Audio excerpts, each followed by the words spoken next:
거룩하신 하나님의 말씀을 읽어드리겠습니다. 로마서 11장 13절입니다. 내가 이방인인 너희에게 말하노라. 내가 이방인의 사도인 만큼 내 직분을 영광스럽게 여기노니. 지난 주일에 말씀드리기를 올해부터 그리스도를 주제로 하는 구약과 신약의 여러 가르침들을 그리스도에 대한 모형론을 중심으로 전할 계획을 갖고 있다고 말씀드렸습니다. 그렇게 말씀드린 이후에 실제로 현재 그렇게 계획을 하고 있으며 이에 대해 조금씩 준비하며 호흡을 가다듬고 있습니다. 현재는 준비 중이며 조금 더 준비가 되는 대로 준비하여 말씀을 전할 계획입니다. 제가 구약에 나타난 그리스도의 모형론에 대한 주제를 정리해 보니 구약에 나타난 그리스도에 대한 모형론에 해당하는 성경의 주제가 11가지 정도 됩니다. 어쩌면 혹 더 있을 수 있는데 현재 제가 정리한 부분은 그렇습니다. 그 중에서 지난해 11월에 5주 동안 여러분들은 기억하실지 모르겠습니다만 반석이신 그리스도라는 주제로 그리스도에 대한 모형론, 어떻게 그리스도께서 우리에게 생수가 되시는가 이에 대해서 말씀을 전했습니다. 그리고 이제 남은 주제들은 10개가 됩니다. 현재 생각으로는 만약에 구약에 나타난 그리스도에 대한 모형론에 대한 남은 10개의 주제를 모두 다 전한다라고 할 경우에 최소한 6개월 이상 그리고 많게는 1년 정도의 시간이 소요되지 않을까 생각됩니다. 어떻게 보면 저로서는 힘든 작업이고 그리고 그렇게 긴 기간은 아닙니다만 그래도 대장정의 시간이 될 것 같습니다. 지금은 이 작업을 위해 조금씩 준비하면서 숨고르기를 하고 있습니다. 제가 생각할 때 이 작업은 마치 마라톤과 같아서 한번 그 마라톤이 시작되어서 뛰면은 중간에 멈출 수 없듯이 이 작업 역시 한번 시작하면 중간에 중단하거나 포기하면 안 될 것 같다는 생각이 듭니다. 그러기에 어떻게 보면 저로서는 이제 이 일을 시작하는 것 자체가 이제 긴장하고 마라톤 선수가 출발선에서 뛰임을 시작하듯 그런 심적인 부담이 제 안에 있습니다. 그리스도에 대한 모형론에 대한 말씀을 전하는 일을 시작하기에 앞서서 제가 꼭 먼저 전하고 싶은 말씀이 있기에 오늘은 이 부분에 대해 말씀을 드리고자 합니다. 오늘 전하고자 하는 이 말씀은 사실은 지난해 2025년 성탄절 기간에 제가 마태복음 1장과 2장에 나타난 그리스도의 탄생에 대해 전하면서 그때 제가 로마서를 읽고 있었는데 그때 로마서를 읽다가 제가 읽게 된 이 로마서의 말씀이 그리스도의 탄생과 성경적으로 깊이 연관되어 있다고 판단하여 당시에 전하고자 했었는데 고민 끝에 마태복음 1장과 2장을 다 전한 후에 나중에 별도로 따로 이 로마서 말씀을 전해야 되겠다. 이 부분도 분량이 적지는 않습니다. 그래서 잠시 미루어두었던 부분입니다. 제가 지난 성탄절 기간 동안에 마태복음 1장과 2장에 대해 전하면서 중요하게 다루었던 주제는 동방박사의 경배를 통해 성취된 그리스도의 탄생의 의미였습니다. 당시 말씀드리기를 아기 예수님을 찾아온 동방박사의 이 경배 사건은 단순히 동방에서 온 박사들의 개인적 차원의 경배가 아니라는 것입니다. 이 사건은 하나님께서 오랜 시간을 통해 계획하신 하나님의 구원 계획이 마침내 성취됨을 알려주는 사건이라는 관점으로 말씀드렸습니다. 동방에서 온 박사들의 경배를 통해 하나님께서 성취하신 이 사건의 의미는 하나님께서는 아주 오래 전부터 이방의 백성들을 불러 모아 하나님의 백성으로 삼고자 하시는 이방에 대한 구원의 계획을 갖고 계셨고 꾸준히 발전시켜 오셨습니다. 하나님께서는 이방 지역인 동방으로부터 박사들을 불러 왕이신 그리스도를 경배하게 하심으로써 하나님께서 오래전부터 품고 계셨던 이방인에 대한 하나님의 구원이 비로소 이 땅에 실현되기 시작했다는 것을 알려주셨다는 것이었습니다.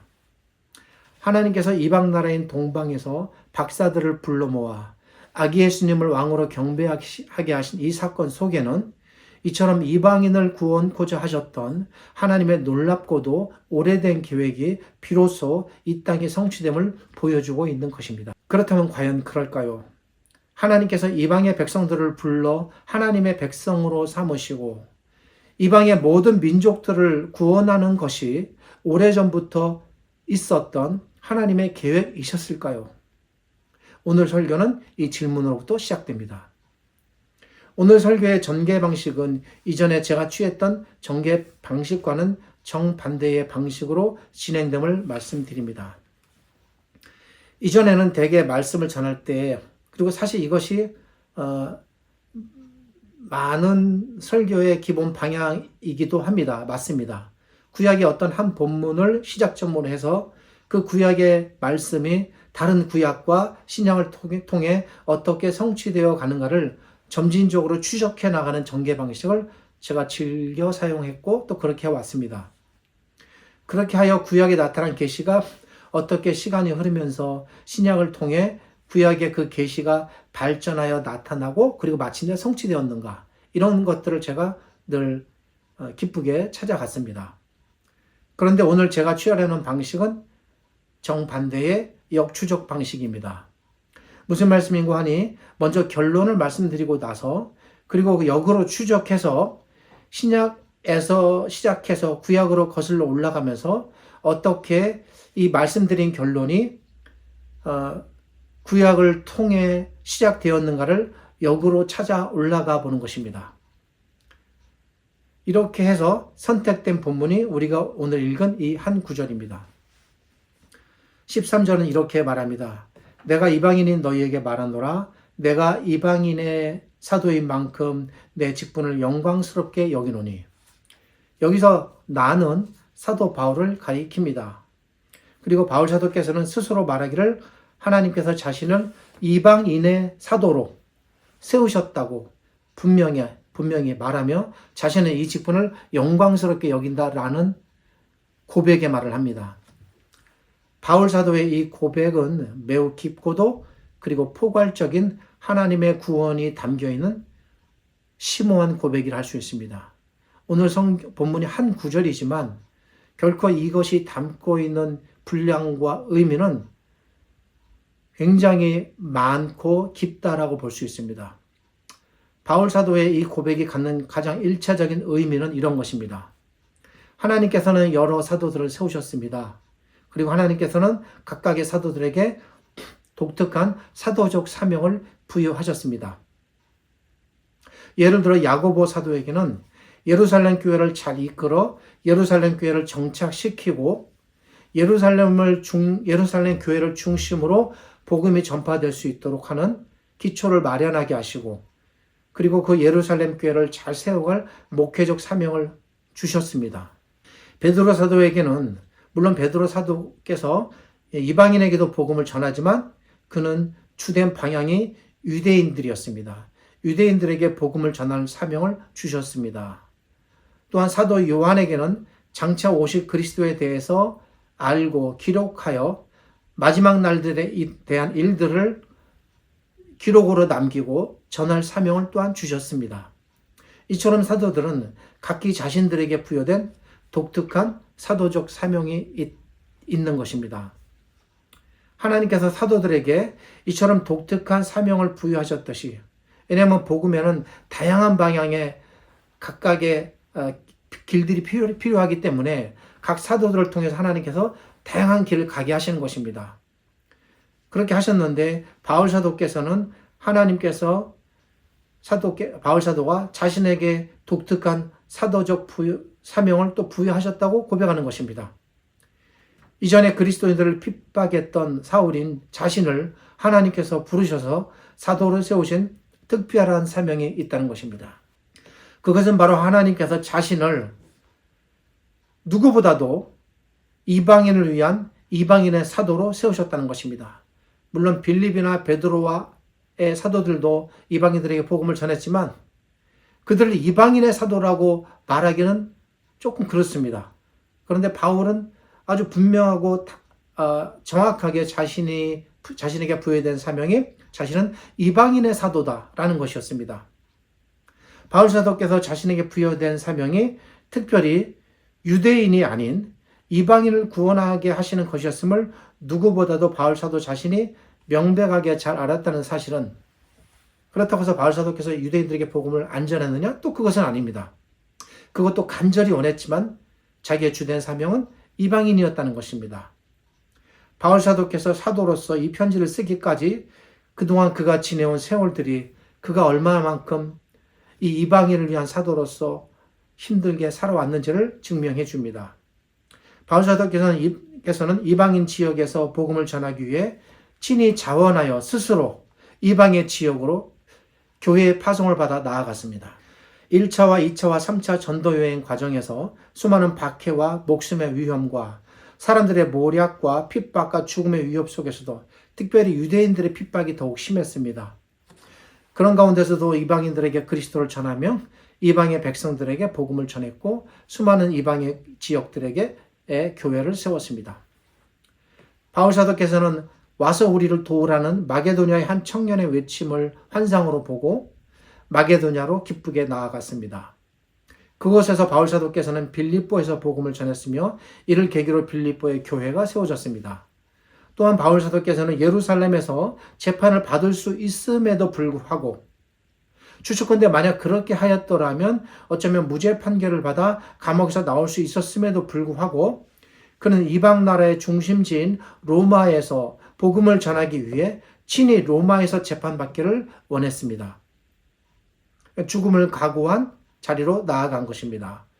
그 결과 바울 사도께서는 로마에서 구금된 상태로 복음을 전하다가 결국에는 로마에서 순교를 당했습니다. 로마에서의 순교는 역사의 기록을 볼 때 베드로 사도도 마찬가지였습니다. 바울 사도께서는 그렇게 당시 이방인으로 구성된 제국의 수도인 로마에서 죽는 순간까지, 죽기까지 복음을 전했습니다.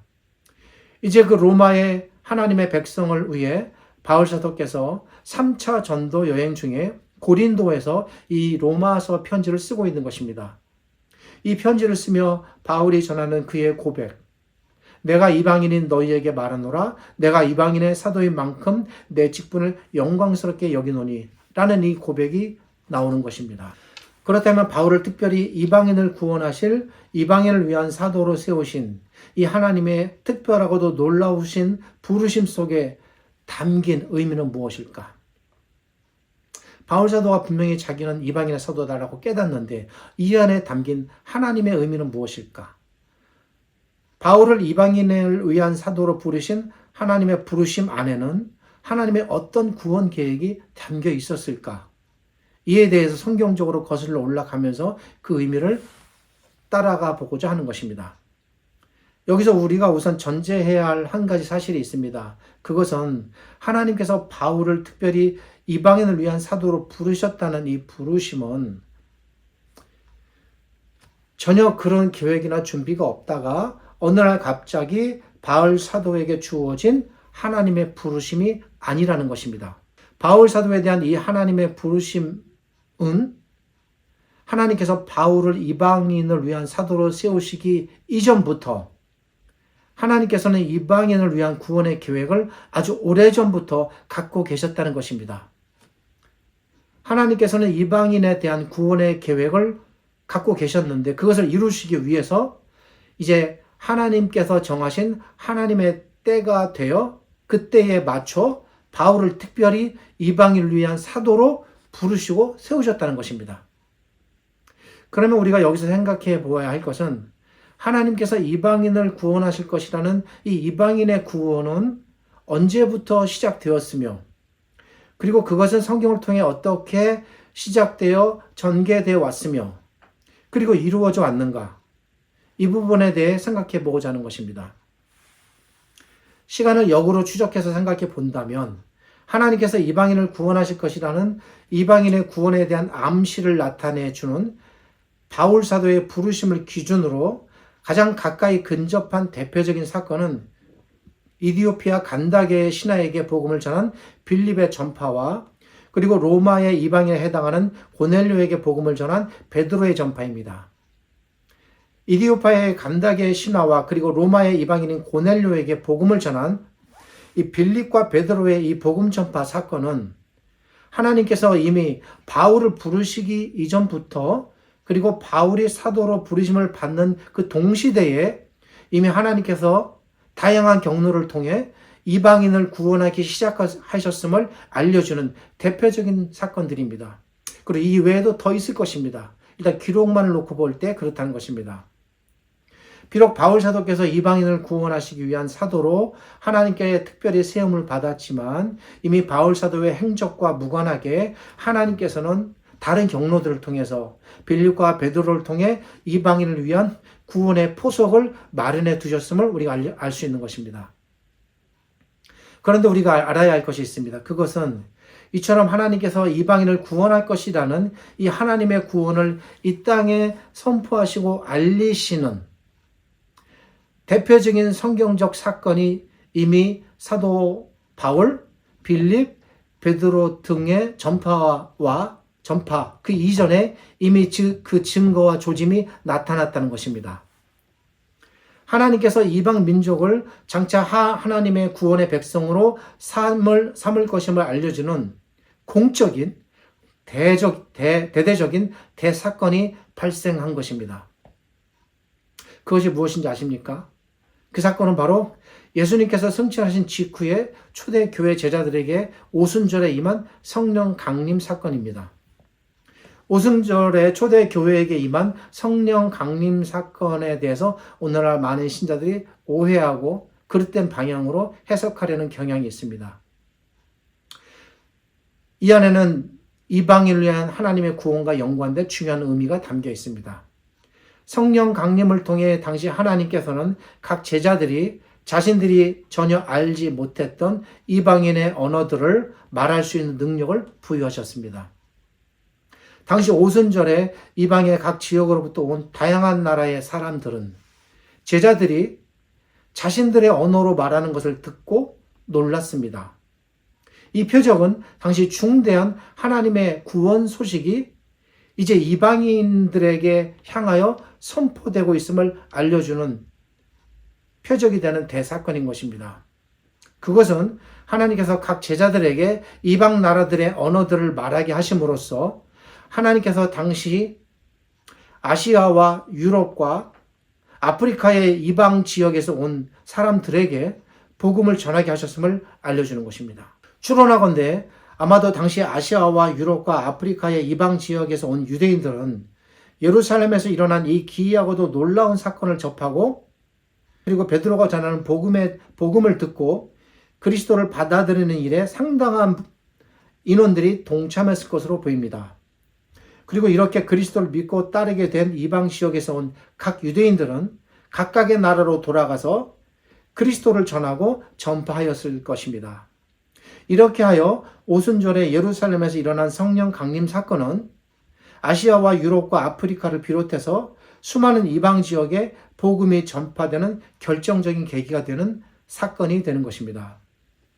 이러한 관점에서 볼 때 오순절에 예루살렘에서 발생한 성령 강림 사건은 이방인을 구원하시고자 하시는 하나님의 구원 계획이 그동안 쭉 준비가 되어 왔다면 이제 비로소 이 땅에서 실현되기 시작했음을 알려주는 결정적인 계기가 되는 사건인 것입니다. 그리고 이 사건을 계기로 본격적으로 사도들은 각자의 지역으로 나아가서 이방인들에게 복음을 전하게 됩니다. 오순절 성령 강림 사건을 통해서 제자들은 자신들이 알지 못하는 언어로 그리스도를 전하게 되었으며, 또한 성령 하나님의 강림을 통해 성령 하나님의 도우심과 능력으로 그리스도를 이방 나라들에게 전할 능력을 얻게 되는 것입니다. 그러기에 오순절 성령 강림 사건을 통해 하나님께서 세상에 선포하고 계시는 것은 이것입니다. 그것은 장차 예수님께서 그리스도이심이 온 세상에 전파될 것이다. 장차 하나님께서 온 세상의 이방 민족들을 불러 구원에 이르게 하실 것이다. 오순절 성령 강림 사건은 우리에게 이방인을 부르시고 이방인을 구원하시고자 하셨던, 오래전부터 시작되었던 그 하나님의 약속이 비로소 이 땅에 선포되고 성취됨을 알려주는 사건이 되는 것입니다. 그래서 사건적으로 본다면 이방인에 대한 본격적인 구원은 오순절 성령 강림 이전과 이후로 나눌 수가 있습니다. 그렇다면 우리가 생각해야 할 것이 있습니다. 그것은 이 오순절에 성령 하나님의 오심을 누가 약속하셨습니까? 성령께서 각 사람에게 오실 것을 이미 약속하시고 그 성령께서 오시면 너희가 어떻게 할 것이다 라고 말씀하신 분이 계십니다. 누구십니까? 바로 우리의 주님이신 예수 그리스도이십니다. 예수님께서는 분명 제자들에게 장차 성령 하나님께서 너희에게 임할 것이다 라고 말씀하셨습니다. 예수님께서는 이 약속을 통해 오순절에 성령 하나님께서 제자들에게 임하셔서 이방인에게 복음을 전하게 되는 그 길을 여신 것입니다. 하늘로 올라가시기 전에 이미 이 땅에 계실 때 그 길을 여신 것입니다. 여기서 우리는 예수님께서 장차 성령 하나님을 각 사람에게 보내주실 것이라는 이 예수님의 약속에 담긴 의미가 무엇인지를 알 수 있습니다. 그것은 하나님께서는 오래전 약속대로 장차 이 땅의 모든 이방의 민족을 부르시고 구원하실 것인데 그 일을 이루시기 위해 하나님께서 이 땅에 그리고 각 사람에게 성령 하나님을 보내주실 것이다 라는 것입니다. 성령 하나님의 강림 사건 속에 이처럼 하나님께서 이방의 백성들을 구원하실 것이라는 의미가 담겨 있다는 사실은 예수님께서 마지막으로 승천하시기 전에 제자들에게 당부하신 말씀을 통해서 그 결정을 이루게 됩니다. 그 말씀이 무엇입니까? 바로 마태복음 28장 18절부터 20절에 기록된 제자들에게 향하신 예수 그리스도의 대위임령의 말씀입니다. 대위임령이라는 이 표현은 제 표현이 아니고 학자들의 표현입니다. 그리스도께서는 부활하신 후에 하나님의 오래전 약속, 그리고 장차 성령 하나님께서 강림하여 이루실 일, 그리고 바울 사도를 포함한 특별한 이방인을 위한 사도를 세우실 것을 포함하는 놀랍고도 진귀한 하나님의 대위임령의 말씀을 이제 11명의 제자들에게 주십니다. 가룟 유다는 떠났으니까 그리고 사도행전에서 새롭게 한 명의 사도를 추가하기 전까지는 11명이었습니다. 주님께서 이렇게 말씀하십니다. 하늘과 땅의 모든 권세를 내게 주셨으니 그 모든 것을 이제 내가 너희에게 준다. 이 말이 요한에 함의되어 있는 것입니다. 그러므로 너희는 가서 모든 민족을 제자로 삼고 아버지와 아들과 성령의 이름으로 세례를 베풀고 이 성령 하나님은 이제 곧 임하실 것입니다. 약속하셨습니다. 내가 너희에게 분부한 모든 것을 가르쳐 지키게 하라. 볼지어다 내가 세상 끝날까지 너희와 항상 함께 있으리라. 이것이 그리스도께서 이 땅에 계시는 동안 하늘로 올라가시기 전 11명의 제자들에게 당부하신 대위임령의 말씀인 것입니다. 여기서 우리가 주목해야 할 부분이 있습니다. 그것은 바로 모든 민족이라는 표현입니다. 여기서 모든 민족이란 말 그대로 이 땅에 존재하는 모든 민족, 즉 모든 이방 민족들을 가리킵니다. 그리스도께서는 제자들에게 마지막 당부의 말씀을 전하시는 가운데 모든 민족을 제자로 삼고 모든 민족에게 아버지와 아들과 성령의 이름으로 세례를 베풀고 모든 민족에게 내가 너희에게 분부한 모든 것을 가르쳐 지키게 하라고 지금 대위임의 말씀을 하시는 것입니다. 말씀을 정리하겠습니다. 하나님께서 이방인을 구원하실 것이라는 이 하나님의 놀라운 구원의 계획은 어느 날 갑자기 새로 생겨 사도 바울에게만 부여된 사도 바울만의 특별한 사명은 아니었던 것입니다. 비록 사도 바울이 이방인을 위한 사도로 특별히 세움을 받았지만 사도 바울이 이방인을 위한 사도로 세움을 받은 것은 이미 오래전부터 시작된 이방인을 구원하시겠다는 하나님의 구원 계획 때문이었음이 드러납니다. 이방인을 구원하시기 위해 이 땅에 그리스도께서 오신 것이고 그리스도께서는 부활 후에 승천하시기 전에 대위임령의 말씀을 통해 장차 하나님께서 이 땅의 모든 이방 민족들을 구원하실 것을 말씀하셨습니다. 이에 마침내 하나님께서는 그리스도의 대위임령의 말씀을 따라 이 땅에 흩어진 모든 이방인들을 불러 구원에 이르게 하시기 위해서 그 첫 발판을 마련하셨으니 그 첫 발판을 내딛은 사람이 이방인의 사도로 세워진 사도 바울인 것입니다. 말씀을 맺겠습니다. 하나님께서는 이미 오래전에 한 약속을 주셨습니다. 오늘 설교 제목은 오래전 약속입니다. 이 하나님의 오래전 약속이 무엇입니까? 하나님의 오래전 약속은 이 땅의 모든 이방 민족, 이 땅의 모든 이방 사람들, 이 땅의 모든 이방 나라, 이 땅의 모든 이방 족속을 빠짐없이 불러내시어 그 이방의 백성들을 하나님의 백성으로 삼으시겠다는 그 거룩한 약속입니다. 이 하나님의 오래전 약속은 다음 주에 이어서 더 살펴보겠습니다만 이미 아주 오래전부터 구약에서 시작되었으며 이 약속을 이루시기 위해 그리스도께서 이 땅에 사람으로 오셨으며 이 약속을 이루시기 위해 하나님께서는 그리스도께서 부활하신 이후에 특별히 바울을 이방인을 위한 특화된 사도로 세워 이방의 복음을 전하게 하셨으며 그리고 마침내 그 결과가 우리에게까지 이르러 이방인인 우리가 지금 현재 하나님의 구원의 백성으로 하나님의 구원의 자녀로 들어오게 된 것입니다. 이 하나님의 놀랍고도 존귀한 오래전 약속으로 말미암아 우리가 어둠의 백성에서 빛의 백성으로 심판의 대상에서 구원의 자녀로 죽음의 저주에서 생명의 삶으로 버림받은 상태에서 선택받은 자녀로 이렇게 우리의 모든 신분과 처지가 전인격적으로 완전하고도 새롭게 바뀐 것입니다. 결론적으로 말씀드리겠습니다.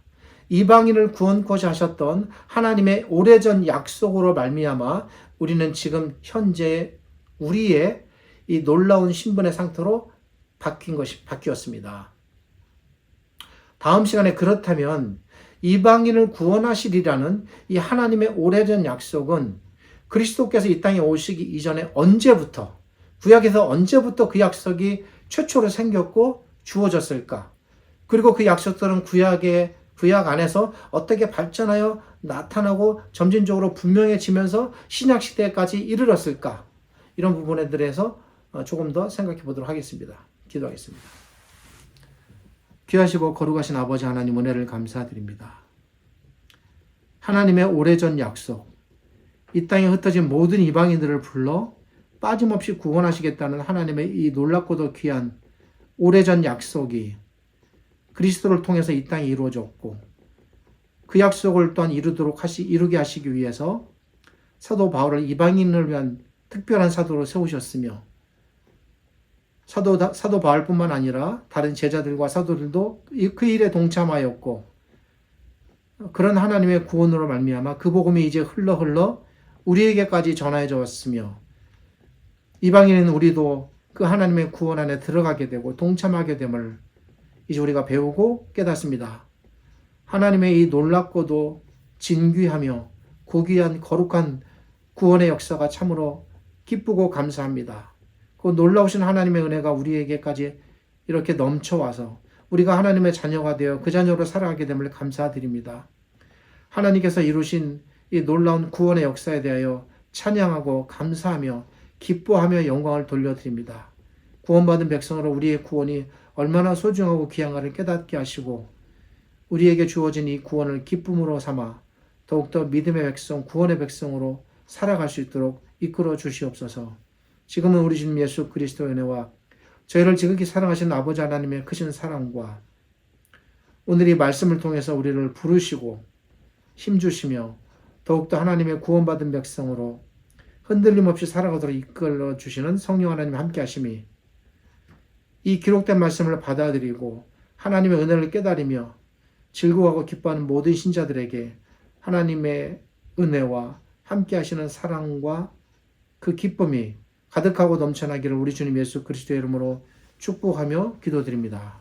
아멘.